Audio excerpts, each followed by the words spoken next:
Way ahead of schedule on the interview, but you're looking at Dave Voelker right now. My truck threw a spark plug. Coincidentally, where do I happen to... That's Dave Voelker holding my spark plug right there.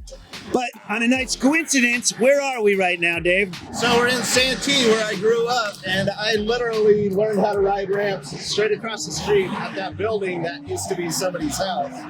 And I rode that ramp every day of my life. First magazine shot I ever got was there.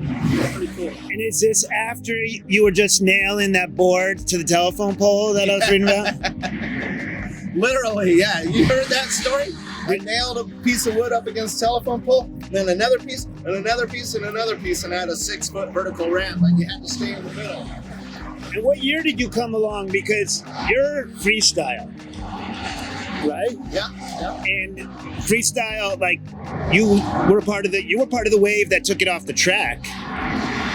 Yeah, it pretty much was all dirt jumping at the beginning, you know, and then we started doing some styles and all that. But yeah, when I first heard of the sport, it was Bob Harrow doing a show at San Diego Stadium, and somebody came home and said, I saw a guy roll backwards on a bicycle at the stadium tonight. And I was like, that's impossible. You can't do that. So me and my buddies learned how to roll down the street backwards. And from there. And then, I mean, I don't know how to explain it exactly, but you're like, I mean, Bob got the wave going, but you also became like an aerial guy, right? Like, where do you get, or should I call it big air? Yeah, I guess I was, yeah. That's what your friend said in stuff I was reading.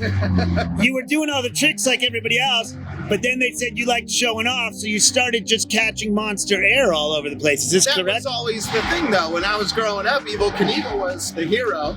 So what you want to do? You wanted to jump higher and further than anyone because Evel was doing it, so he became famous doing it. I wanted to be famous. Well, you are. What was your highest and furthest jump? You know what? There's no particular thing. I think just being able to do a high air in a parking lot with a quarter pipe trailer that we would drag into the parking lot to do a show. It's always set up different. So I just felt great that I could get like 8, sometimes 9, maybe even 10 in an open parking lot in the middle of nowhere. And I'm sure you built up to it. And be honest, for the people that want to be you and do what you do, did you have fear? Are you devoid of that? No, there's always a pain factor that you're trying to avoid. So there's no way around it. I wasn't ever scared of it. And people would say that to me. They were going, you know, you don't really think it out before you go for it. And 9 times out of 10, you pull it. You know what I mean? So I would, in my mind, have things pictured that I can pull. And if I pulled it, I expected it. Well, I do think someone like yourself does have different abilities than, like, some people have great balance on a tightrope, you know, but for you to be able to fly up there and still feel in control of your bike, I wouldn't call that normal, you know. But if you're doing it every day, it is kind of normal, right? So now if I go to do like a double peg stall on a ramp, it's like, makes me nervous. But I did it so much back then, I lived on my bike to where it was just riding a bike. So it was 1 foot of air at a time, basically. It really was, yeah. I mean, how many people did you watch growing up that were trying to get out of a ramp and you get that 1 foot, 2 foot level and you're stuck for a long time because you're afraid of hooking up or whatever, you know? Well, even for guys that didn't go pro like yourself, like I grew up in Manhattan Beach, California, we still had a track built out of the dirt from the running track at the high school.